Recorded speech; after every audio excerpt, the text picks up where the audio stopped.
Memory verse si Pastor isa sa atin. Dapat mas marami po tayong memory verse. Tama po ba? Dapat i-attain po natin yan. Mag-pray muna mo tayo. O Diyos. O Diyos na makapangyarihan sa lahat, maraming salamat po Panginoon sa tanghali na ito po Panginoon. Salamat po Panginoon sa pribilehiyo po Panginoon. Muli mo akong po Panginoon na gamitin po Panginoon na maging daluyan lamang po Panginoon. Maging mga salita po Panginoon. Gamitin mo ako Panginoon na ikaw lamang po Panginoon itaas ko po Panginoon. At sa aking mga kapatid po Panginoon, buksan mo Panginoon ang kanilang spiritual ears, eyes, and understanding po Panginoon.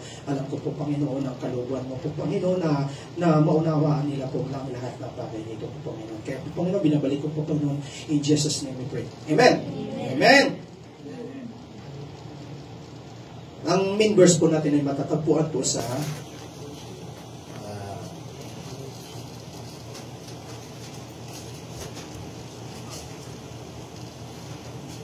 Jeremiah 29:11. So alam niyo na yan. For I know the plans that I have for you, declares the Lord.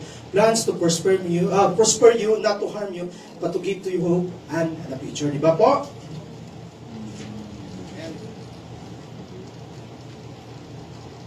Ang pamagat po ng mensahe ng Panginoon sa tanghali na po ito ay tungkol po sa how to become success. Sino po sa inyo ang gustong maging successful po? Amen. Napakahina na po. Amen. Naantok na po ba tayo? Amen. Sino ba ang gutom na pakitaas ang kamay?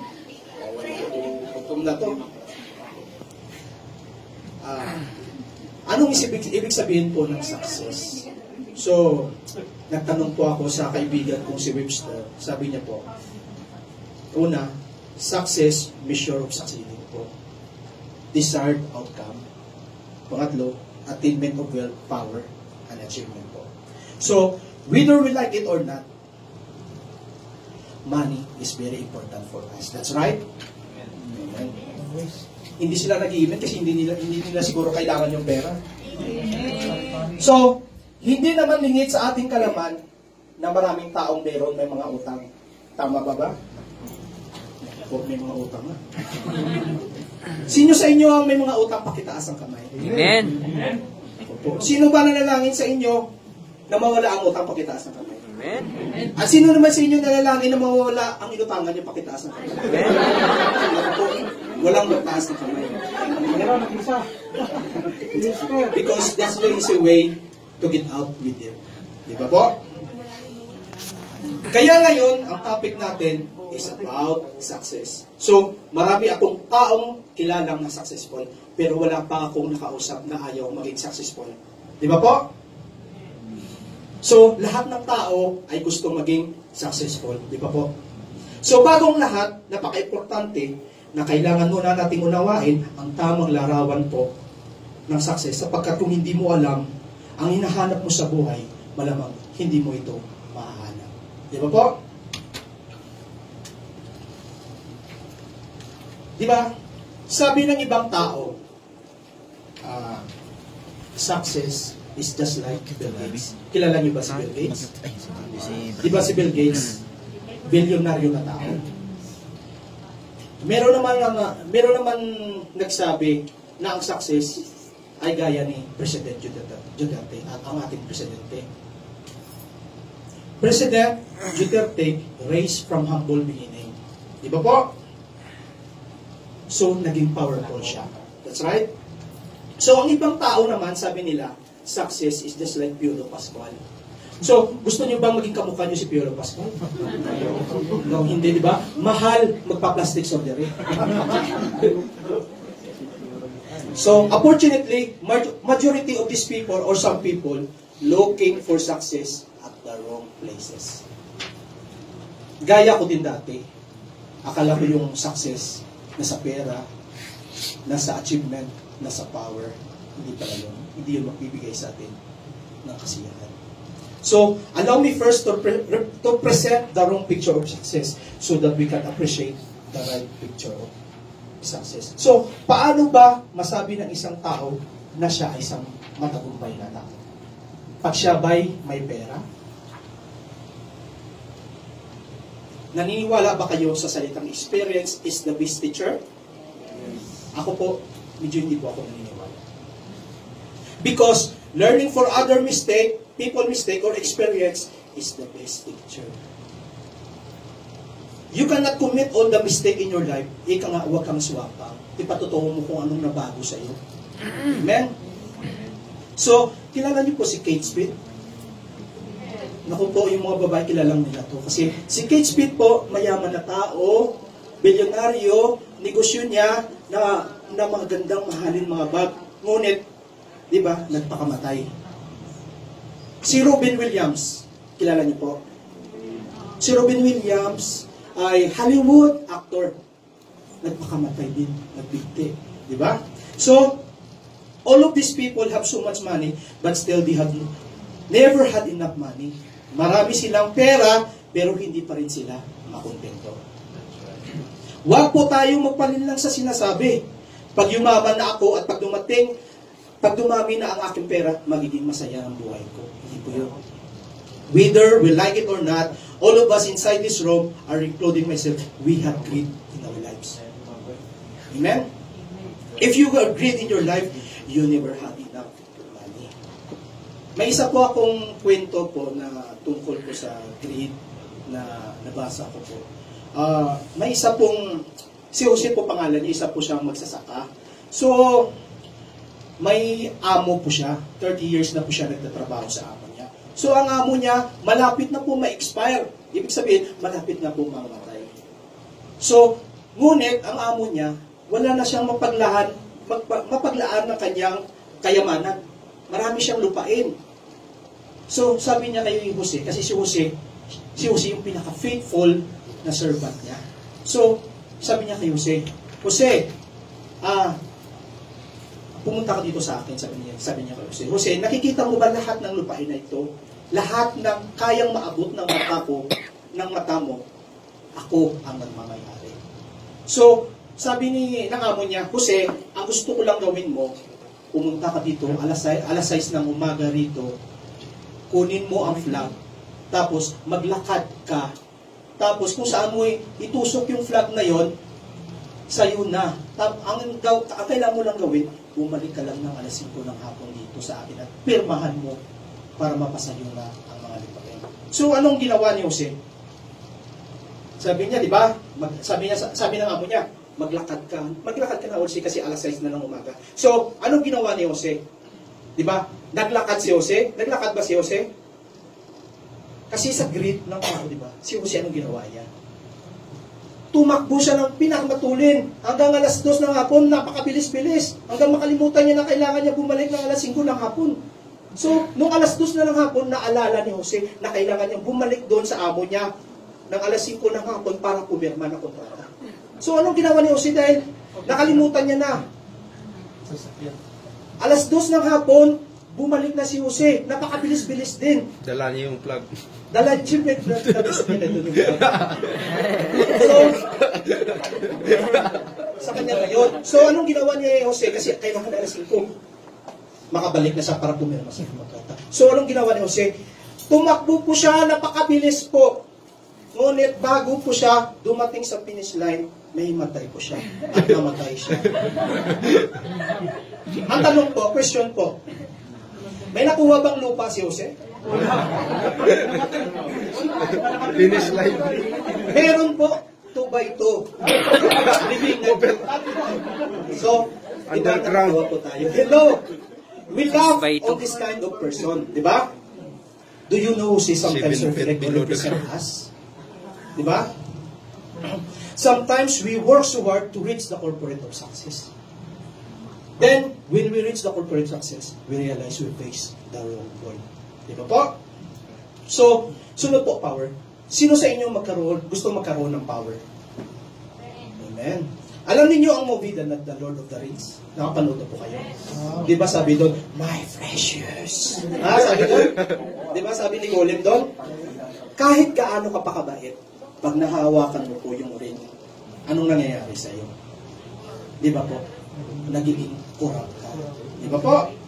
Because power corrupt people. Kaya nga be wise and responsible po. Di ba? Sabi nga ni Spider-Man, great power comes with great. Oh, sabi din po ni Ernie Baron, pag walang knowledge, walang power. Pero ang pinakasikreto nga sa lahat, pag may Jesus, may power. Super natural, super duper duper power po. Amen? Gaya din po ni Saddam Hussein, di ba? Napaka-powerful ano nangyari kay Saddam Hussein, di ba? Pinatay din siya. Gaya ni Osama Bin Laden, di ba? Kahit anong makapangyarihan sila, namatay na rin po sila. Amen? So, sa achievement na, kilala niyo po ang best friend ko, si Michael Jordan. Diba? Si Michael Jordan po, di ba? Pinakasikat na basketball player noong 90s, di ba po? So, siya po yung pinakasikat ng basketball player. 3 taon po siya nag-champion, sunod-sunod po. Pagkatapos siya ng champion, ano ginawa niya? Nag-retire po siya. Dahil, bakit siya nag-retire? Dahil wala ng thrill. Tapos, pag nung nag-retire siya, pumasok naman sa baseball. So, pagkatapos ng larong baseball, what if kung si Michael Jordan na-reach niya rin yung katagumpayan dun sa baseball, anong mangyayari? Malamang magre-retire siya ulit, malamang maglalaro na naman siya ng golf. Di ba po? Ganon tayo mga tao, hindi tayo makuntinto. So once ma-reach na natin ang tukatong ng tagumpay, maghahanap naman tayo ng ulit ng panibago. So ano yung tatlo nating nabanggit? Money, power, and wealth, and achievement pala. So ngayon i-share ko na po ang 3 bagay to how to identify true success po. Ito na po. Una, know your purpose. Pangalawa, maximize your purpose. 3, share your purpose po. So una po, know your purpose. Know your purpose is the first step towards success. Knowing your purpose gives you direction in your life. Amen? So, this is good news. Gusto niyo ba ng good news, mga kapatid? Amen. So, ito yung pong magandang balita ko. So, titigan niyo ako, ha? Wow. Nakatitig na po kayo? Everyone in this room has a purpose. Amen? Sabihin ko sa inyo, no one is accident in this room. No one. Hindi ko alam saan ka nanggaling.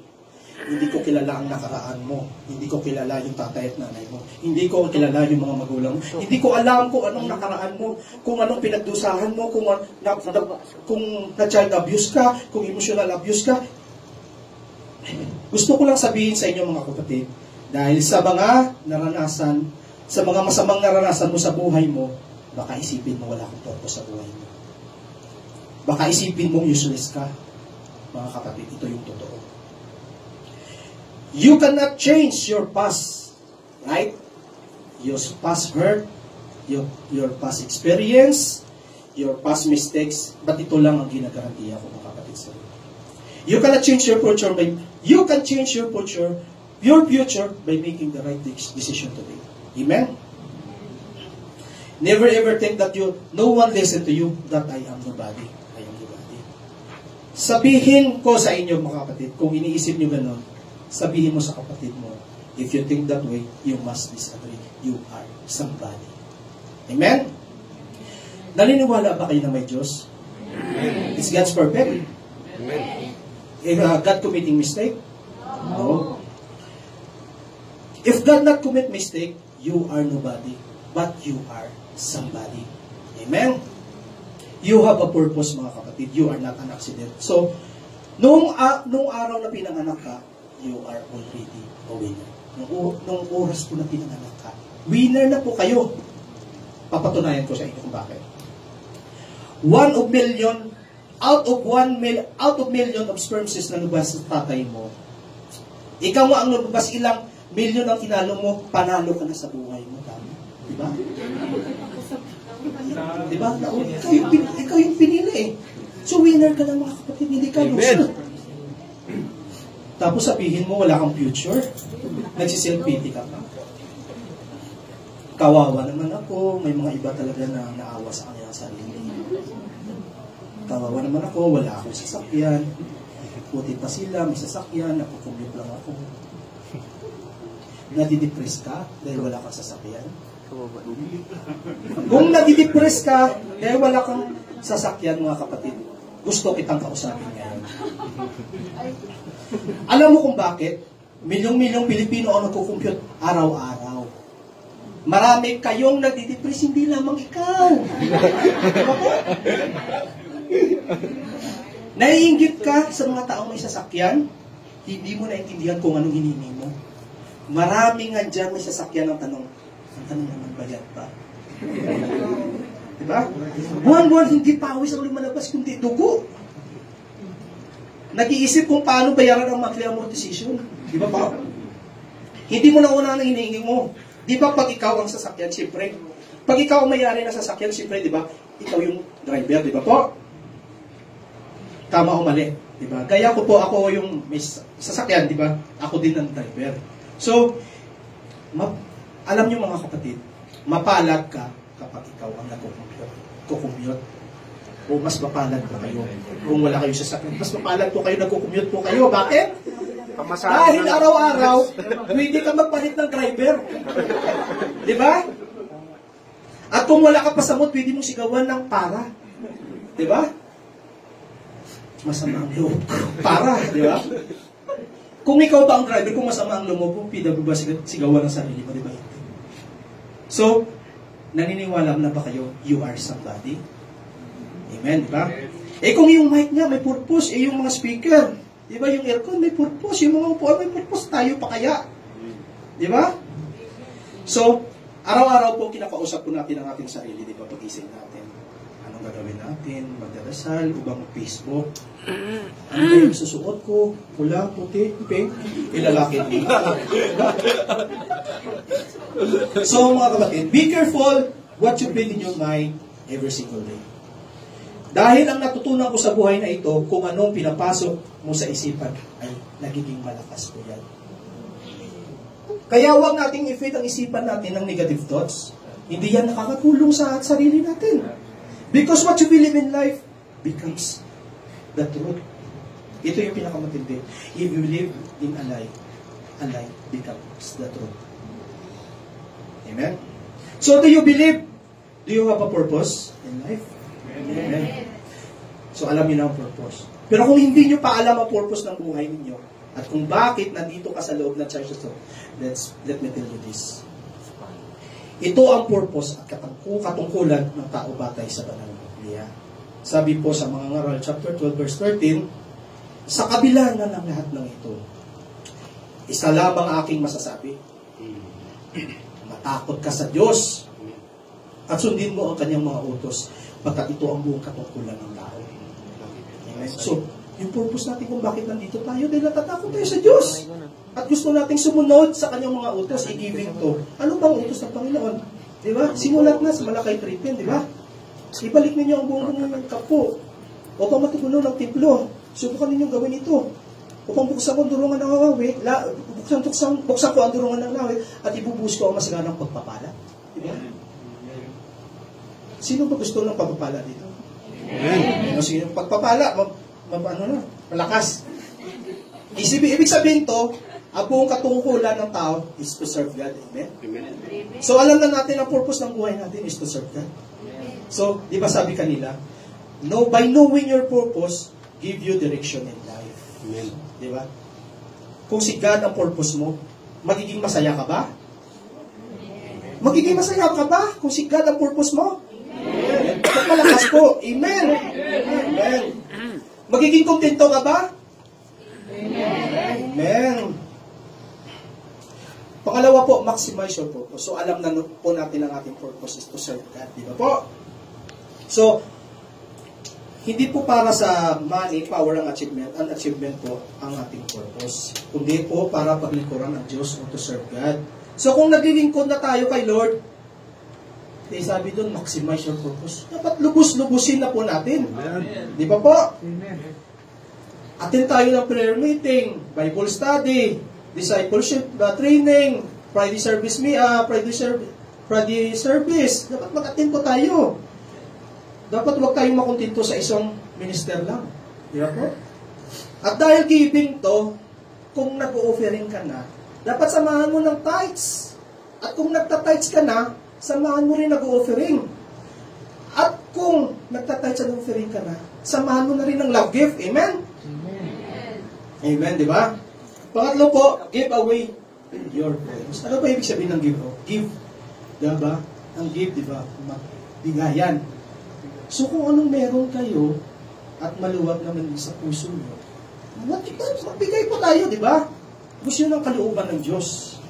Magbigay. Kung financially na stable po kayo, kaya nyo naman tumulong. Tumulong po kayo sa mga less opportunate na mga tao. Amen? Pero, ano ba ang gusto ng Panginoon? Di ba, purpose natin si God? Pero ano ba ang gusto ni share ni Lord?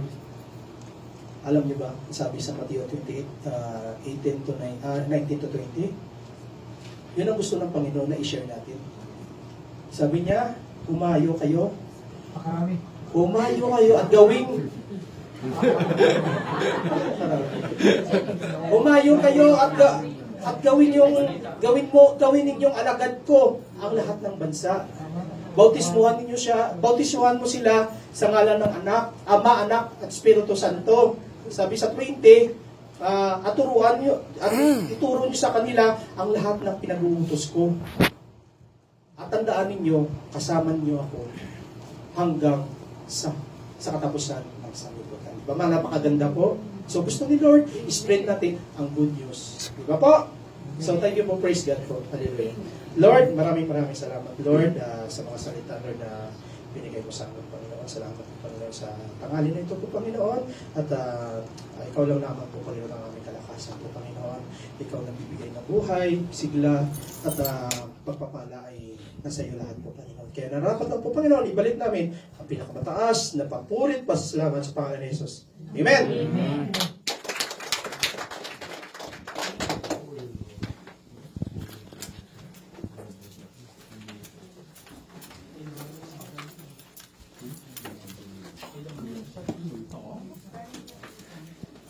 Paano kayo magpakarami? Madami na po.